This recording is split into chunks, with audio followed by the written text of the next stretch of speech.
नमस्कार प्यारे विद्यार्थियों, राजस्थान जीके स्टडी के नैनिथ क्लास पर आपका बहुत बहुत स्वागत और हार्दिक अभिनंदन है। तो कैसे हैं आप सब। आप चाहे किसी भी प्रतियोगी परीक्षा की तैयारी कर रहे हो, क्लास आपके लिए महत्वपूर्ण रहने वाली है। यहाँ पर आपको भूगोल, कला, संस्कृति और इतिहास के मॉडल पेपर सोल्व करवाए जा रहे हैं, जो परीक्षा की दृष्टि से आपके लिए काफी महत्वपूर्ण रहने वाले हैं।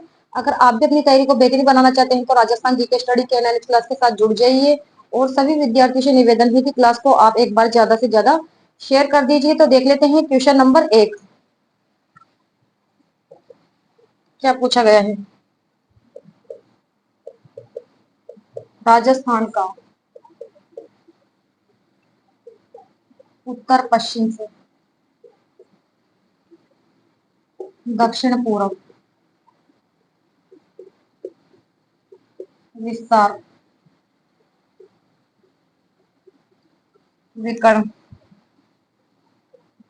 है। ऑप्शंस में आपको दे दिया गया है 865 किलोमीटर, 855 किलोमीटर, 784 किलोमीटर। और डी ऑप्शंस में आपको दे दिया गया है 850 किलोमीटर। बताइए क्वेश्चन नंबर 1 का राइट आंसर कि राजस्थान का उत्तर पश्चिम से दक्षिण पूर्व विस्तार विकर्ण है। उत्तर पश्चिम से दक्षिण पूर्व विस्तार विकर्ण कितना होगा? 850 किलोमीटर। पहले भी बताया था मैंने, इसका राइट आंसर डी ऑप्शन होगा। नक्शे के हिसाब से आप समझ लीजिए एक बार।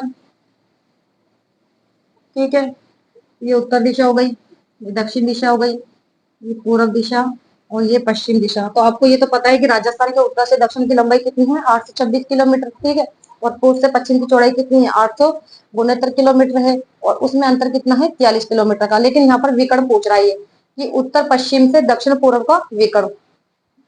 उत्तर और पश्चिम से दक्षिण और पूर्व का विकर्ण पूछ रहा है। ठीक है, तो कितना है वो? 850 किलोमीटर है।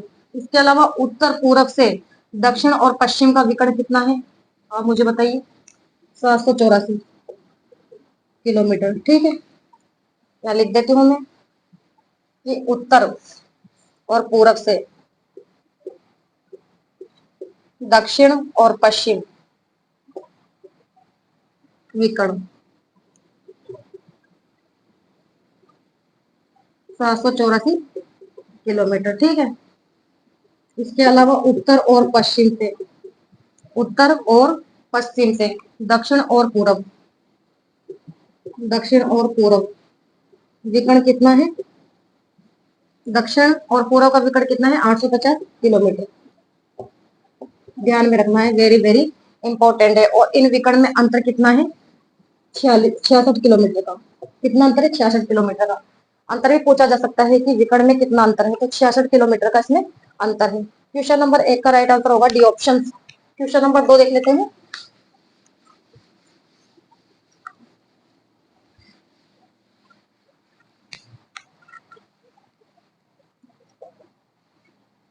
सभी प्रकार के बालू का स्तूप,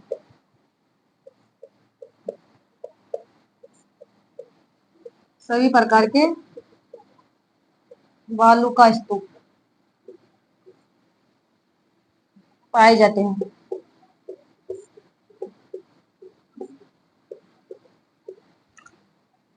ऑप्शंस आपको दे दिए गए। जैसलमेर, बी ऑप्शंस में आपको दिया गया है बीकानेर,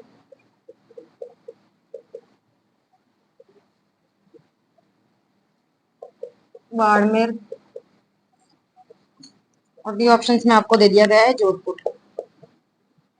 बताइए क्वेश्चन नंबर 2 का राइट आंसर कि सभी प्रकार के बालू का स्तूप पाए जाते हैं। कहाँ पाए जाते हैं सभी प्रकार के बालू का स्तूप? बताइए कौन से जिले में पाए जाते हैं? सभी प्रकार के बालू का स्तूप पूछ रहा है। ठीक है, तो हमारा राइट आंसर होगा डी ऑप्शन, क्योंकि सभी प्रकार के जो बालू का स्तूप है वे जोधपुर में पाए जाते हैं। लेकिन सर्वाधिक बालू का स्तूप पूछा जाता अगर यहाँ पर, सर्वाधिक बालू का स्तूप कौन से जिले में पाए जाते हैं, तो जैसलमेर हो जाता है। ठीक है, दोनों अंतर इनमें। सर्वाधिक, सर्वाधिक बालू का स्तूप, सर्वाधिक बालू का स्तूप तो पाए जाते हैं जैसलमेर में। ठीक है, और सभी प्रकार की, सभी प्रकार के बालू का स्तूप पाए जाते हैं जोधपुर में। ठीक है, अगर आपसे पूछे सभी प्रकार के बालू का स्तूप पाए जाते हैं तो जोधपुर में, इसके अलावा सर्वाधिक बालू का स्तूप पाए जाते हैं तो जैसलमेर जिले में। ठीक है, क्वेश्चन नंबर 3 देख लेते हैं। यहाँ पर राइट आंसर हमारा डी ऑप्शन होगा। क्वेश्चन नंबर 3, असंगत युग में।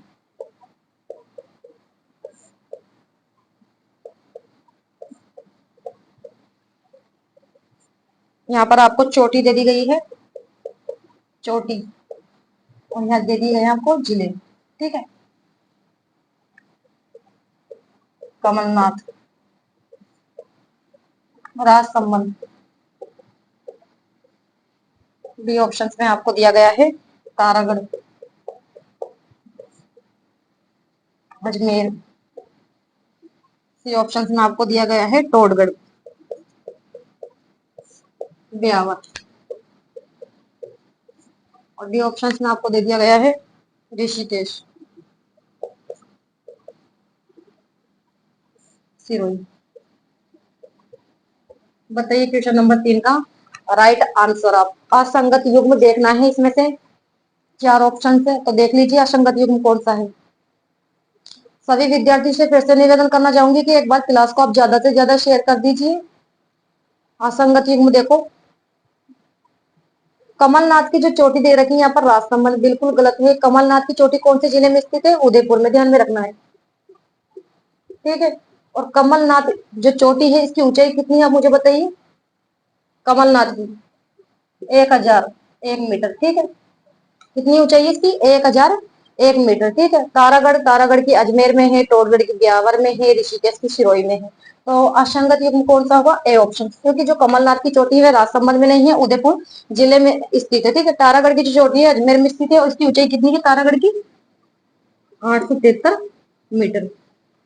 टोडगढ़ की कितनी ऊंचाई है? 933 मीटर। ठीक है, और ऋषिकेश की 1017 मीटर। ध्यान में रखना है। ठीक है, ऋषिकेश की चोटी कहाँ पर स्थित है? सिरोही में, और इसकी ऊंचाई कितनी है? 1017 मीटर है। टोडगढ़ की 933 मीटर है, तारागढ़ की 873 मीटर है, और कमलनाथ की 1001 मीटर है। क्वेश्चन नंबर 4 देख लेते हैं। इस प्रकार से वहां पर है जो कि आपको चोटियों की ऊंचाई भी पूछा जा सकता है कि चोटियों की क्या ऊंचाई है, या फिर असंगत युग में है। क्वेश्चन नंबर देख लेते हैं 4, कि निम्न में से कौन सा पर्यटन स्थल अलवर जिले में नहीं है? अलवर जिले में नहीं है। 4 ऑप्शंस दे दिए गए हैं यहाँ पर आपको।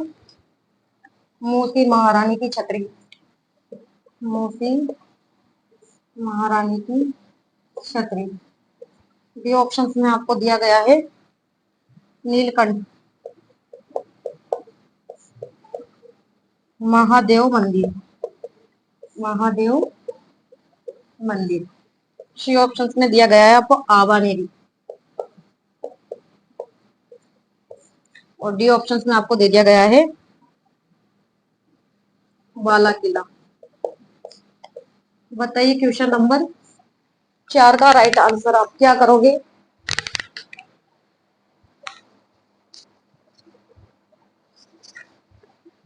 कि निम्न में से कौन सा पर्यटन स्थल है जो कि अलवर जिले में नहीं है? 4 ऑप्शन आपके पास, बताइए। मूसी महारानी की छतरी, ये अलवर में स्थित है। नीलकंठ महादेव मंदिर, ये भी अलवर में स्थित है। जबकि जो आबानेरी है, आबानेरी अलवर में नहीं है, कहां पर है? गौशा।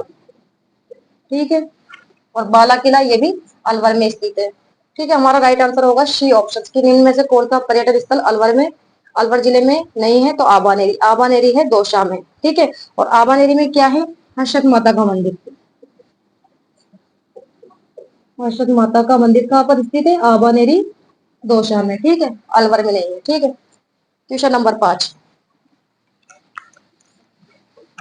यहाँ पर आपको है जो कि बहुत ही इंपॉर्टेंट है, क्वेश्चन सोल्व करवाए जा रहे हैं।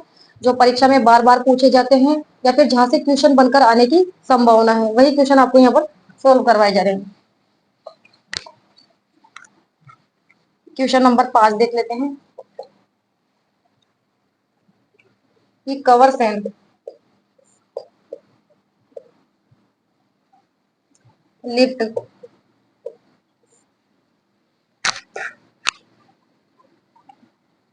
से लाभान्वित जिले।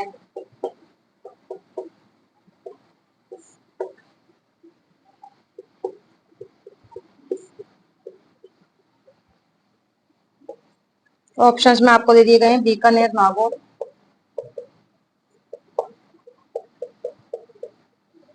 बी ऑप्शंस में आपको दिया गया है बीकानेर और गंगानगर। सी ऑप्शंस में आपको दिया गया है जैसलमेर और जोधपुर। डी ऑप्शन में आपको दे दिया गया है बीकानेर और जोधपुर। बताइए क्वेश्चन नंबर 5 का राइट आंसर क्या करोगे आप। कि कवर सैंड लिफ्ट से लाभान्वित जिले हैं। कौन से जिले लाभान्वित हैं कवर सैंड लिफ्ट नहर से,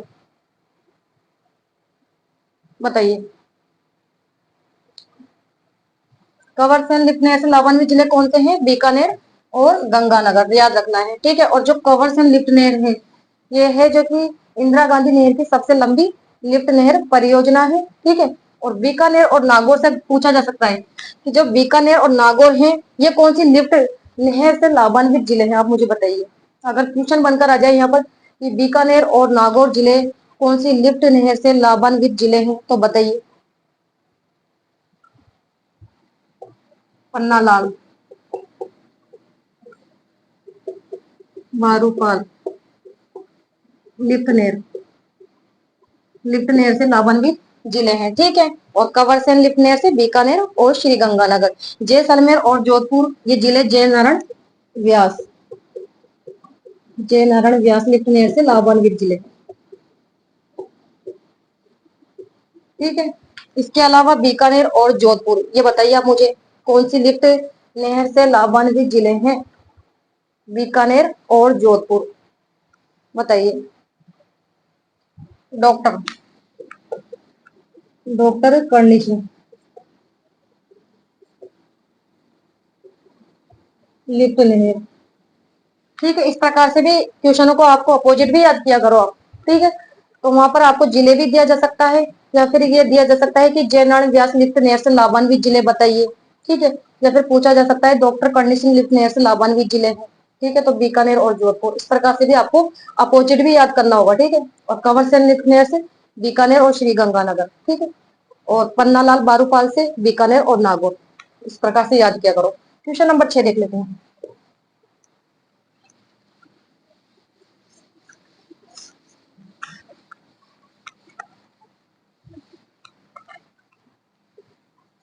क्या पूछा गया है क्वेश्चन नंबर 6 में आपसे कि निम्न में से तत्ववादी यंत्र नहीं है।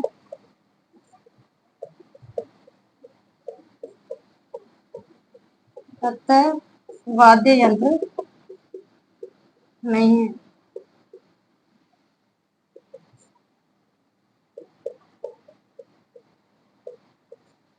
रावण हत्ता, कामायचा, सतारा, और डी ऑप्शन में आपको दे दिया गया है शूरमंडल। बताइए क्वेश्चन नंबर 6 का राइट आंसर कि निम्न में से तत्ववादी यंत्र नहीं है। एग्जाम के अंदर क्वेश्चन यहाँ से ही बार बार में रिपीट होते हैं, या तो थोड़ा सा पूछने का तरीका चेंज कर दिया जाता है या फिर ऑप्शंस में परिवर्तन कर दिया जाता है, लेकिन एग्जाम के अंदर क्वेश्चन बार बार में वहां से ही रिपीट होते हैं। तो बताइए निम्न में से तत्ववादी यंत्र नहीं है। आपको पता है कि रावण हत्ता किस प्रकार का वाद्य यंत्र है। रावण हत्ता, सूरमंडल और कमाइचा, ये किस प्रकार के वाद्य यंत्र है? तत्ववाद्य यंत्र, ठीक है। जबकि सतरा कैसा वाद्य यंत्र है? सुशिर वाद्य यंत्र, ठीक है। वाद्य यंत्र वाला टॉपिक मैंने आपको कंप्लीट करवा दिया है। जिन विद्यार्थियों ने ये टॉपिक कंप्लीट नहीं किया है वो कर लीजिए। तो सतरा सुशिर वाद्य यंत्र है, और सतरा किससे मिलकर बना है? अलगोजा से, बांसुरी से और शहनाई से, ठीक है। अलगोजा, बांसुरी और शहनाई, ये तीनों से मिलकर बना है। किस प्रकार का वाद्य यंत्र है? ये सतारा सुशिर वाद्य यंत्र, ठीक है। जबकि सूरमंडल, कमायचा और रावण हत्था तत्व वाद्य यंत्र है, ठीक है। तो यहाँ पर हमारा राइट आंसर होगा कि इनमें से तत्ववाद्य यंत्र नहीं है। सतारा, सतारा सुशिर वाद्य यंत्र है। क्वेश्चन नंबर 7 देख लेते हैं।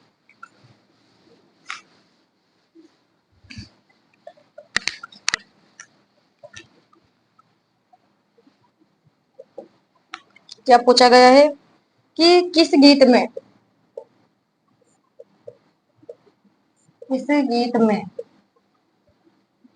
पत्नी पत्नी पति को परदेश जाने के लिए कहती है?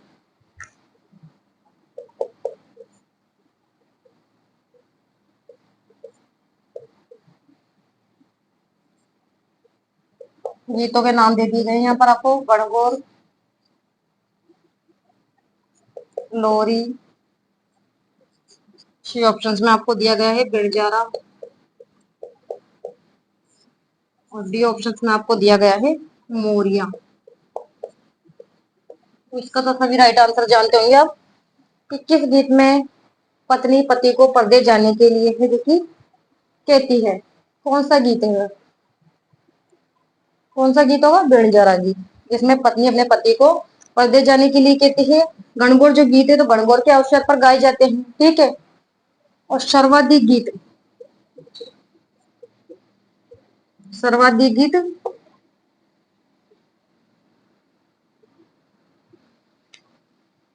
राजस्थान में सर्वाधिक गीत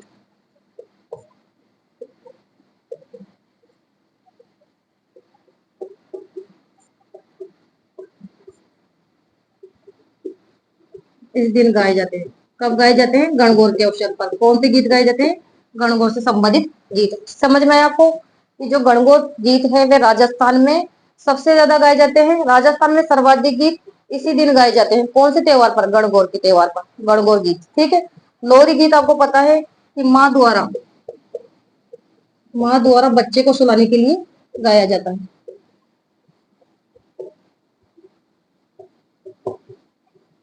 सुलाने के लिए गाया जाता है और उसे कहते हैं लोरी, ठीक है। बेणजारा गीत इसमें है जो कि पत्नी है जो कि पति को परदेश जाने के लिए कहती है। और जबकि जो मोरिया गीत है, मोरिया गीत आपको पता है बालिका द्वारा गाया जाने वाला गीत है। और कब गाया जाता है बालिका के द्वारा? कि उसकी सगाई तो हो जाती है लेकिन विवाह में देरी होने पर गाया जाने वाला गीत है, ठीक है। सगाई, सगाई, सगाई तो हो गई है। सगाई हो जाने पर किंतु विवाह में देरी,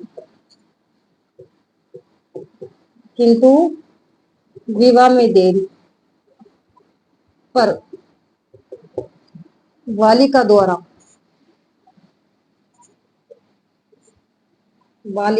या कन्या द्वारा गाया जाने वाला गीत। समझ में आया आपको कि किसी बालिका की सगाई तो हो गई है लेकिन विवाह में देरी हो रही है, इस वजह से बालिका द्वारा या कन्या द्वारा गाया जाने वाला गीत है मोरिया गीत, ठीक है, सगाई होने के बाद। तो यहाँ पर राइट आंसर हमारा सी ऑप्शन होगा।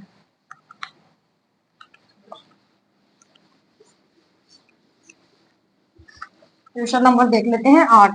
यहाँ पर राजस्थान की आपको भूगोल, कला, संस्कृति और इतिहास, तो तीनों से आपको 10 क्वेश्चन यहाँ पर सोल्व करवाए जा रहे हैं। क्वेश्चन नंबर देख लेते हैं क्या पूछा गया है। 8, शीश फूल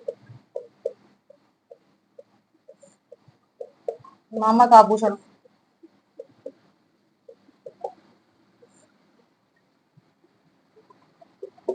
शरीर के किस भाग पर पहना जाता है? आभूषण वाला टॉपिक भी मैंने आपको कंप्लीट करवा दिया है, ठीक है।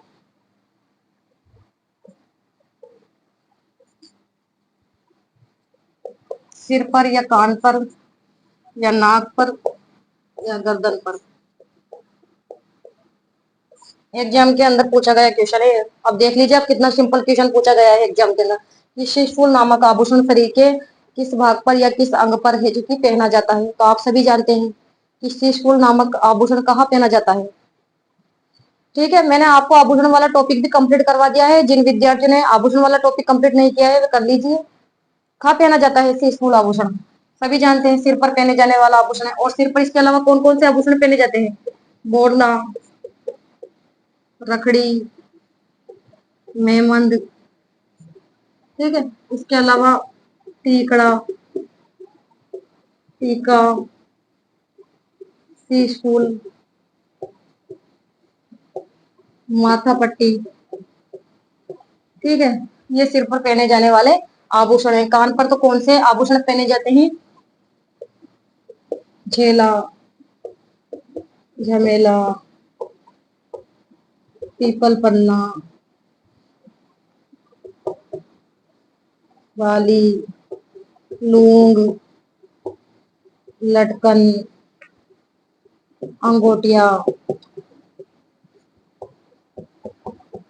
कोकरू, ठीक है। ये कान के आभूषण है। नाक में कौन से आभूषण पहने जाते हैं? नाक में आपको पता है, नथ, बेसरी, काटा, चुन्नी,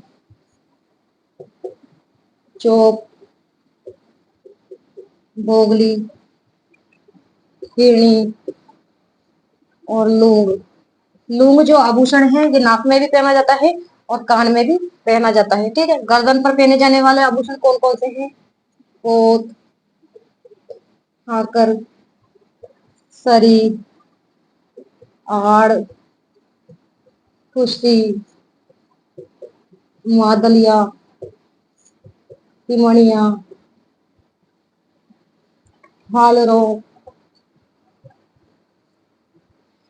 तुलसी,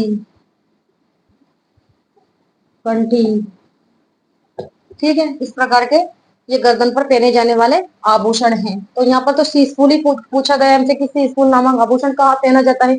तो सिर पर पहने जाने वाला आभूषण है, ठीक है। क्वेश्चन नंबर 9 देख लेते हैं। आभूषण से संबंधित क्वेश्चन भी एग्जाम के अंदर जरूर पूछा जाता है, तो ये टॉपिक भी आप कंप्लीट कर लीजिए। Question number 9।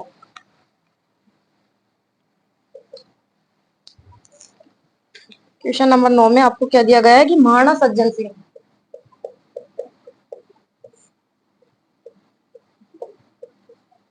महाराणा सज्जन सिंह को किस गवर्नर जनरल,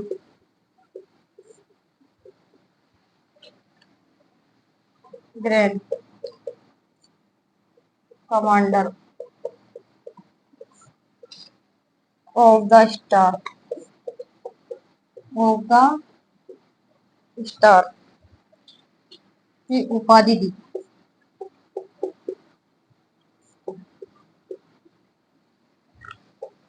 यहाँ पर आपको नाम दे दिए गए हैं। Lord Lytton, Lord Ripon. C options में आपको दिया गया है लॉर्ड हेस्टिंग्स और डी ऑप्शंस में आपको दिया गया है लॉर्ड कॉर्नवालिस। बताइए क्वेश्चन नंबर 9 का राइट आंसर। महाराणा सज्जन सिंह को किस गवर्नर जनरल ने great commander of the star की उपाधि दी है? महाराणा सज्जन सिंह को great commander of the star की संज्ञा किसने दी है? लॉर्ड रिपन ने। ये राइट आंसर बी ऑप्शन होगा, ठीक है। सज्जन सिंह, सज्जन सिंह को जो कि कौन सी उपाधि दी गई है ये भी पूछा जा सकता है। ग्रेट कमांडर, ध्यान में रखना है, great commander of the star,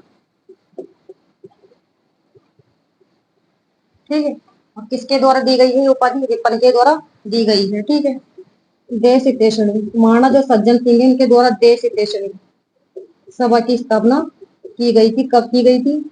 2 जुलाई 1877 को ध्यान में रखना है, महाराणा सज्जन सिंह के द्वारा। इसके अलावा इनके द्वारा महा इंद्रजा सभा की स्थापना भी की गई थी।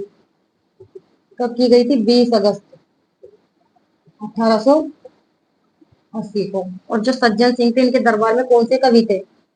श्यामल दास। ठीक है। और श्यामल दास के द्वारा कौन से ग्रंथ की रचना की गई है, आप मुझे बताइए। वीर विनोद। ठीक है। यहाँ से क्वेश्चन जरूर बनकर आता है कि वीर विनोद ग्रंथ के रचयिता कौन है? श्यामल दास। ठीक है।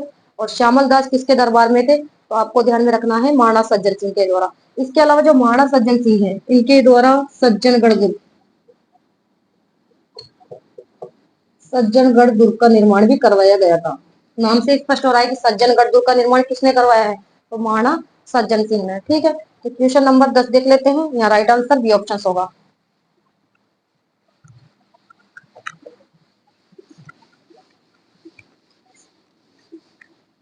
क्वेश्चन नंबर 10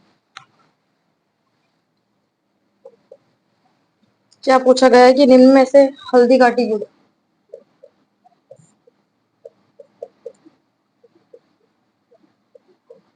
निम्न में से हल्दी घाटी युद्ध में राणा प्रताप के पक्ष में लड़े। राणा प्रताप के पक्ष में लड़े थे।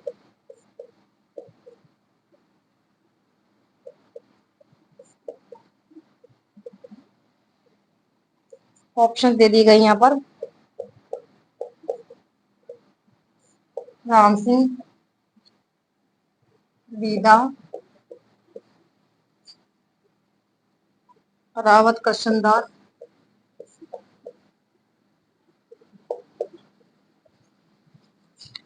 और अशोक परमार।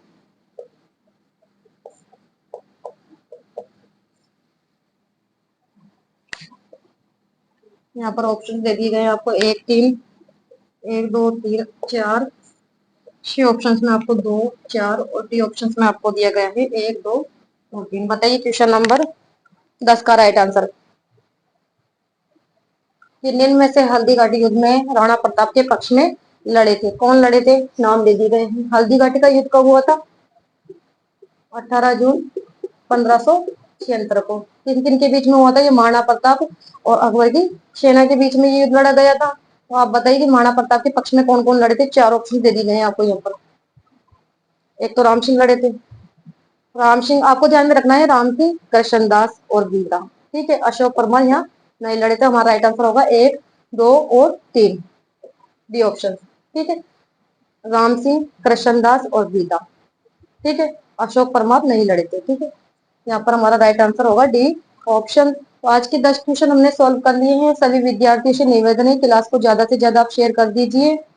और क्लास अच्छी लगी हो तो लाइक करो, शेयर करो एंड सब्सक्राइब करना ना भूले। तो नेक्स्ट क्लास में मिलते हैं। तब तक के लिए धन्यवाद। Thank you so much.